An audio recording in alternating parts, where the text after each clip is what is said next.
Hey guys, AA. Andres from AA Sports here, back with another football content video and my honest reactions to Mexico's game on Sunday in the CONCACAF Nations League Championship final. The final happened on Sunday with the US and Mexico, and 2-0 happened once again.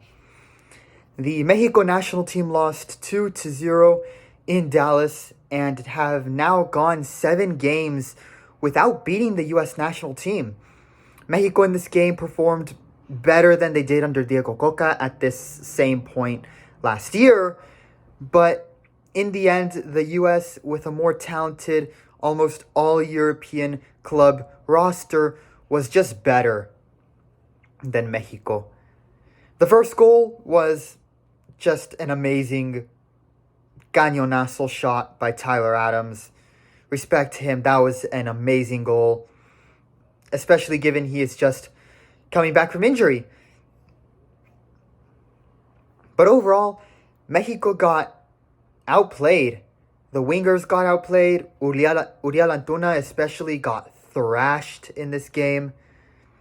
Surprisingly, Mexico left Julian Quiñones on the bench. I don't know why Mexico decided to do that.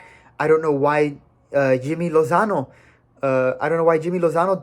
made that decision. Just like we don't know why he is once again reluctant to start Santi Jimenez and to not play with 2 9s up front in a 4-4-2 formation. The fullbacks did okay the first half, but struggled in the second half and became the weak link, leading to the second goal. Jorge Sanchez should really not be playing for the national team, and Arteaga should be a starter in the left-back position instead of Jesus Gallardo. And what really killed any chances of winning for Mexico was the lack of right adjustments and substitutions at the right time. Putting Santi Jimenez in the 65th minute and Arteaga in stoppage time were absurd decisions and too little too late to get back in the game. The U.S. won this game because both they are really good right now and have lots of talented players, and because Mexico is currently with one of the worst generations of players in a long time. Mexico got outplayed and they got outcoached on Sunday. And well, with that, the U.S. are your 2024 CONCACAF Nations League champions, and they have completed the three-peat. And Mexico is, well, they're now having to take a good long look in the mirror and realize that they are no longer the CONCACAF king. While they may be historically, they are not as of right now.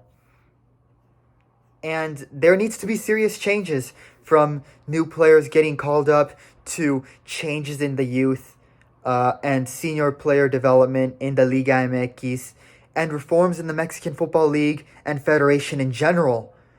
Mexico does not look convincing as we get near the Copa America in June, and they will hopefully look to fix that. Hopefully they look to change for the better. So, the Mexico men's national team lost 2-0 in Dallas in the Nations League Championship final. Here are the team's grades for this match. Goalkeeper, B-. Guillermo Ochoa had 4 saves in this game, but at the same time, the U.S. also got 2 goals past him and in the net. Granted, the first one was one that a goalkeeper really can't do much about. Give credit to Tyler Adams. That was an incredible goal from well outside the box, almost like 30 yards out. And an incredible cañonazo shot. So, overall, some saves by Guillermo Ochoa, and then 2 goals conceded. Weren't so much his fault, but nevertheless, still goals conceded. So B- grade is fair here. Center backs, B. Cesar Montes and Johan Vasquez held their own relatively well against a strong U.S. offense and midfield that was pushing up during the first half. But come the second half, when the U.S. made adjustments and Mexico was reluctant and late to making substitutions and adjustments, that was when both Montes and Vasquez started to struggle, as both had to also help the fullbacks, who did not play well in the second half at all, defending attacks that were coming from the right and left corners. And seeing Cesar Montes and Johan Vasquez struggle here, this is no surprise, as they were having to try and help out in two positions that they don't play. They're center backs, responsible for attacks that come from the center of the field. While granted part of their job is to also support the defensive fullbacks, they shouldn't be helping the fullbacks as much as they were on Sunday. Speaking of defensive fullbacks, here's their grade. C-. Not going to lie, they did better than I expected the first half. Jorge Sanchez and Jesus Gallardo in the first half held their own and prevented them from penetrating into the box from the corners, forcing the Americans to have to take shots from outside the box, and that was what ended up leading to the Tyler Adams goal from outside the box and 30 yards from the goal. Still, what an amazing shot that will definitely make a highlight reel. But near the end of the first half and all of the second half, we saw exactly the reasons why fans want new and better players to get chances in the fullback positions for Mexico. They looked tired, made poor passes.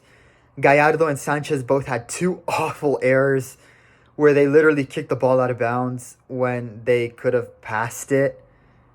That looked really terrible. Gallardo got nutmegged in the game. They became the weak link that the U.S. capitalized on for their second goal, as the second goal came off an offensive attack starting from the right side where Jorge Sanchez was. They should have been subbed off within the first 5 minutes of the second half. I know Julian Araujo was dealing with a possible injury, but in that case I would have rather played Eric Aguirre, because Jorge Sanchez was just not good in the second half. This is where I think it was a mistake not calling up Kevin Alvarez. For the left back position, we did make a substitution and put Gerardo Arteaga in. With only 2 minutes left, the score being 2-0, and the game basically over. 2 garbage time minutes is not giving your young and future players game time to grow or develop. And because we have seen Arteaga in better form than Gallardo recently, he should have been either starting or entered as a sub at the start of the second half. That was a major coaching and adjustment blunder. Jorge Sanchez is exactly the player we thought he was, and he should not be called up anymore. Just because he's playing in Europe does not mean he's good enough to play on the national team. And Arteaga needs to start games and play more than Gallardo, because neither Sanchez or Gallardo are cutting it. Midfielders. B. The midfielders were honestly the best players on the field. Edson Alvarez once again looked like the best player on the team, and Luis Chavez was trying to contribute and get some sort of momentum going on offense. Eric Sanchez and Orbelin Pineda came in as a substitute for Eric Sanchez. Neither of them had good games and looked non-existent in their performances. Edson tried all he could as a defensive midfielder to hold his own on the defensive end, but with the fullback struggling and the left side of the midfield not playing well, it really was just too much for Edson to do on his own. It was too much for him. Luis Chavez tried to get something going on offense, but his long ball passes and crosses just weren't working. And in the end, the midfield got outplayed by the U.S.'s stronger midfield and offense with Gio Reyna, Christian Pulisic, and Weston McKennie. Wingers. D. Chucky Lozano looked out of form and was unable to produce opportunities or get good shots. Uriel Antuna, who started the game coming off a non-existent performance versus Panama, he got thrashed and was the worst player on the field.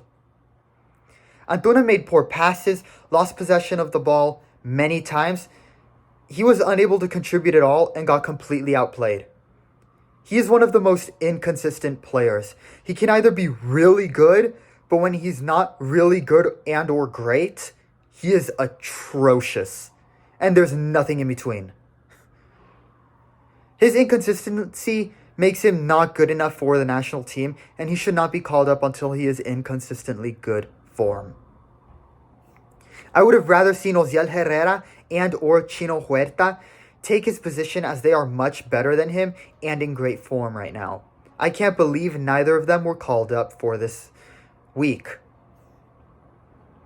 Julian Quiñones was also left on the bench in this game. This is both surprising and frustrating, as he is the best winger on this Nations League roster that we had, yet did not get any minutes in this game. He has already made a positive impact on this team and would have made more of a positive impact had he played instead of Antuna. Leaving him on the bench was an absurd and terrible decision in a championship game where you need your best players on the field, which Antuna is not. Forwards. D. Henry Martin was non-existent in this game and produced absolutely nothing offensively. He had one opportunity to score, but shot it wide left. He is exactly the player that fans think he is. He's a system striker who is only successful when there are other players that are better than him around him. But he cannot contribute himself outside scoring penalty kicks, as we've seen in Club America. Henry Martin should not have been starting, and if you're going to start him, you need to have two number 9 players up front with Santi Jimenez. Santi Jimenez entered the game as a substitute to replace Uriel Antuna in the 65th minute. He got a yellow card for diving, but outside of that looked much better than Henry Martin, and while he couldn't get a shot in this game, he looked more productive and tried to get something going, unlike Martin. I cannot believe that Mexico left the second best scorer in the Dutch Eredivisie, second to only Luc de Jong, on the bench for the entire semifinal match, and also for 65 minutes of the final. He should be starting. They should be developing him now. They should be playing with 2 forwards, and Henry Martin should not be a starting forward. Sunday's game proved he is overrated. Coaching. D. Why did we not start Santi with Quiñones up front, or at least put him up with Henry? Why leave Quiñones on the bench? Why only give Arteaga 2 minutes of playing time at the end of the game when it was already over and too little too late? Why didn't Jaime Lozano make substitutions earlier? The minute I saw the U.S. putting their first of their substitutes in to start the second half, and that by the 55th minute Mexico was still not making any substitutes or adjustments, I said to myself, crap, we're going to lose this game. And they did. While this loss wasn't as bad as the 3-0 under Diego Coca, this loss was still unacceptable and inexcusable, given that we could have made better adjustments.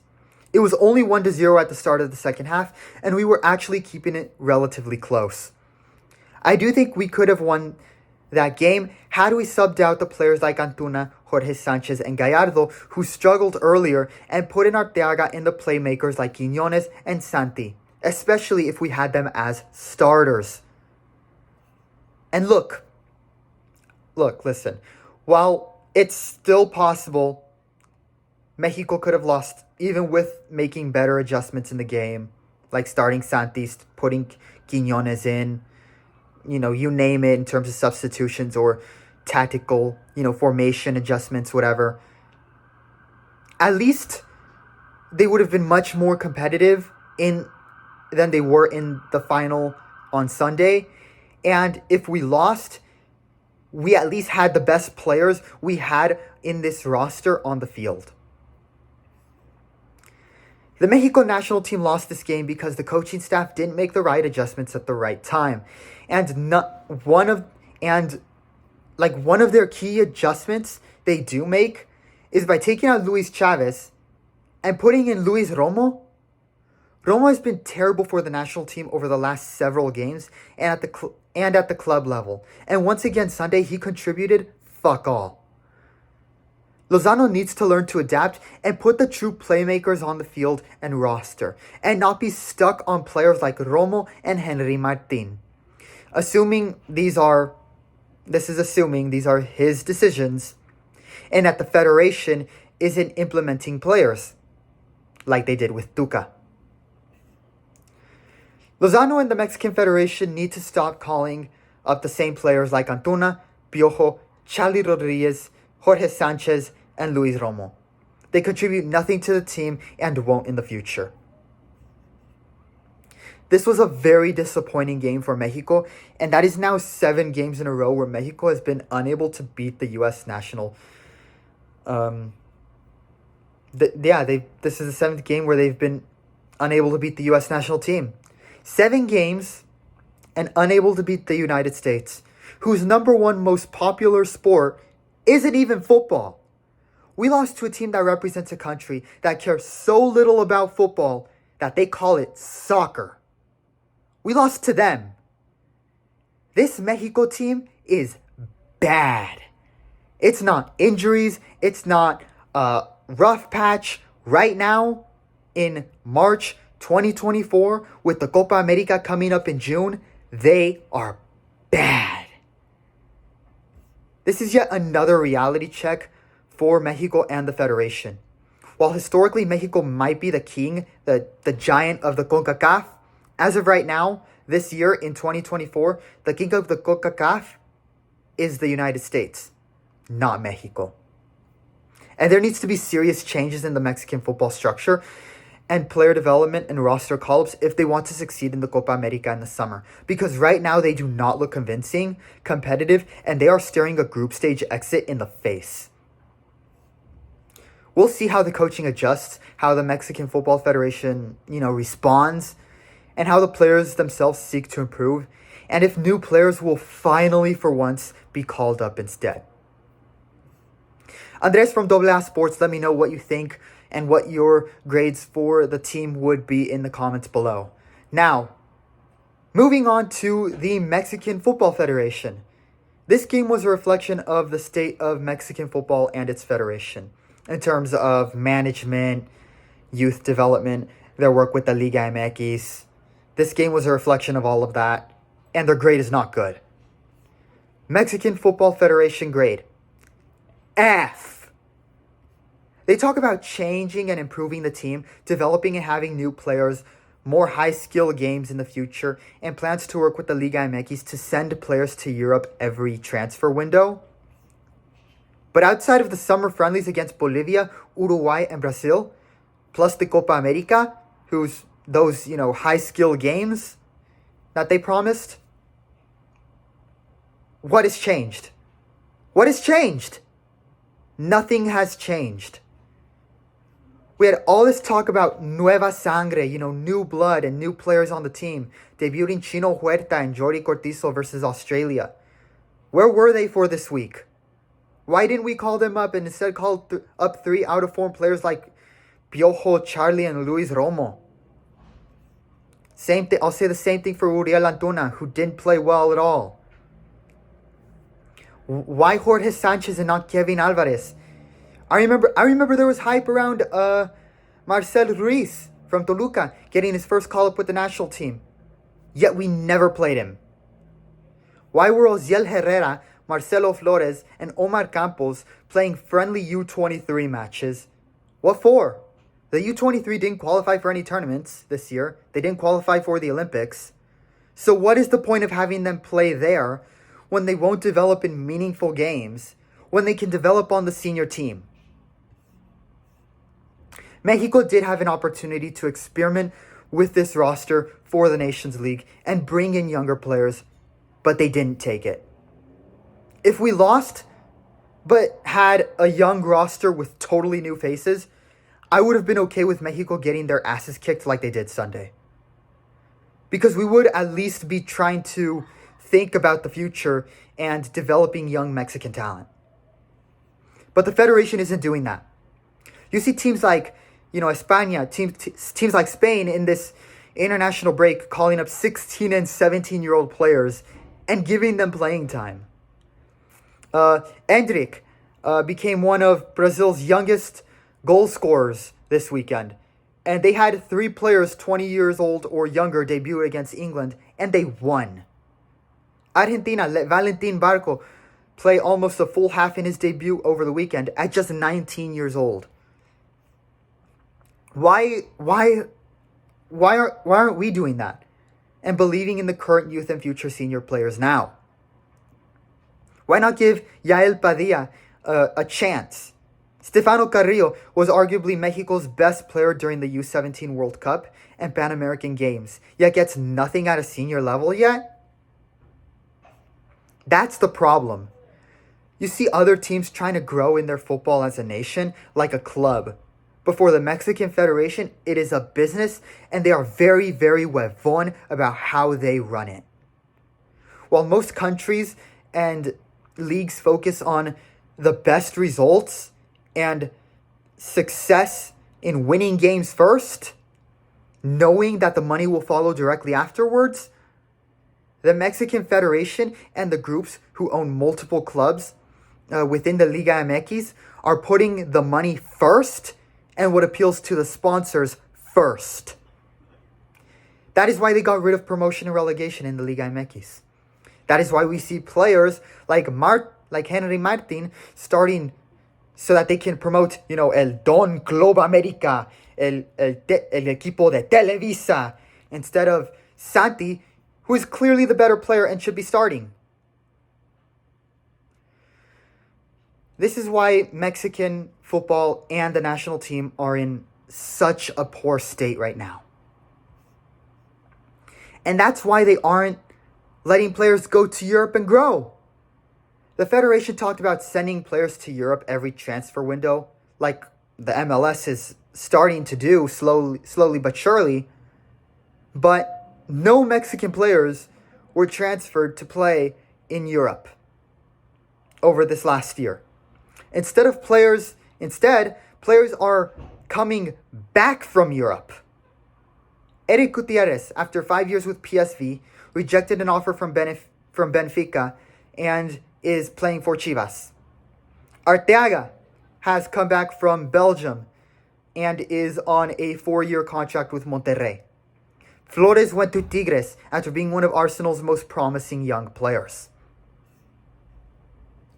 The clubs and their owners aren't letting Mexican players go to Europe. They're not encouraging them to make that transition to the top levels of Europe when a European club wants to acquire them, and are inflating the prices of players to fatten their wallets that don't need to be any fatter. So when Mexican players from Liga MX do go to Europe, it's always on a 1-year loan at best, if they're really lucky, free agency, but almost always on a 1-year loan. And if the player performs at anything short of absolute perfection, European clubs drop them because anything less than perfect for them wouldn't be worth keeping that player for the insane Jude Bellingham and Harry Kane prices they put on these players in the transfer fees and in the transfer market. Over the last year, Cruz Azul rejected an offer from Panathinaikos, a club in the Super League in Greece, for Uriel Antuna. Santos Laguna got an offer from Turkish club Galatasaray for Omar Campos. They rejected it. Necaxa rejected an offer from Barcelona B, the reserve and development team for the main Barcelona squad, when wanting to pursue Heriberto Jurado. Pachuca rejected an offer from Toulouse, a club in the French Ligue 1, for Eric Sanchez. There are many more cases of Mexican clubs historically rejecting offers from European clubs for Mexican footballers. As Santi Jimenez himself said in an interview regarding Mexican players, quote, "Everyone is motivated to go to Europe. But there is a reality that in Mexico, it is very difficult for them to let you leave." I mean, for God's sake, Luis Chavez, who got an offer from Dynamo Moscow in the Russian Premier League, Dynamo was about to reject it because they didn't want to pay the expensive release clause that Pachuca set for him, which, while not fully revealed to the public, was believed to be somewhere in the region of $6 million. Not pesos, American, $6 million American dollars. So Luis Chavez took matters into his own hands and paid the release clause himself so he could go and play in a league with more competition and promotion and relegation to grow his skills in football. Mexican clubs prevent players from going to Europe and then trap them in long and strict contracts when they come back so they never get the chance to leave again. There are so many examples of this among Mexican clubs rejecting offers from Europe for young Mexican footballers with talent. ¿Cómo quieren que crezca el fútbol mexicano así? How do you want Mexican football to grow like this? You can't. Mexican football won't grow like this. And it's the same thing in the issue of foreign players in the Liga MX. Instead of putting time and effort into developing homegrown talent in Mexico, they just get an overrated foreign player who could be possibly cheaper to sign and have him start. If you have 3 new young Mexican players with lots of potential, but a bunch of foreign players on the roster, how will the Mexican players who rely on the Liga MX to be seen and get playing time grow and develop into good players? They can't. And that's why they need to limit the number of foreign players on the Liga MX teams, like the Women's League did. The Women's League limits their clubs to having up to 4 maximum foreign players. In terms of improving the national team and player development, the Federation might want to look at the Liga MX Femenil as a good example and see just how much the Mexico women's national team has improved. Wouldn't be a bad idea. The corruption and mismanagement in the Mexican Football Federation is catching up, and there needs to be structural reforms and changes in the roster call-ups. The Liga MX in youth development, transfer fee limits to let players go to Europe, and a return of promotion and relegation in the Mexican league system. And most importantly, out with the dark money and imposing players on teams, especially the national team. And while I hope Mexico is competitive at the Copa America, like most true loyal fans of their team would, I do hope that Mexico can be competitive and have a good showing there. If they fail and get eliminated in the group stage in June, and that's what finally forces actual change, true change for the better, then so be it. If it takes fans no longer attending games in person and the team playing in front of an empty stadium like last year in Las Vegas, so be it. But there needs to be change, real change, and fans need to pressure the Federation for it. Let me know what you think and what your grades for the team's performance in the championship final are in the comments below. Overall, a disappointing loss and feeling for both the team and the Mexican fans as we continue to look for our first CONCACAF Nations League title, as well as improvements in the Mexico national team. While fans look for successful results, we also look for structural change and a new generation of players to start in the Mexican national team, with hope to improve and be competitive like Mexico can be and has been in the past. come the World Cup in 2026. We'll see.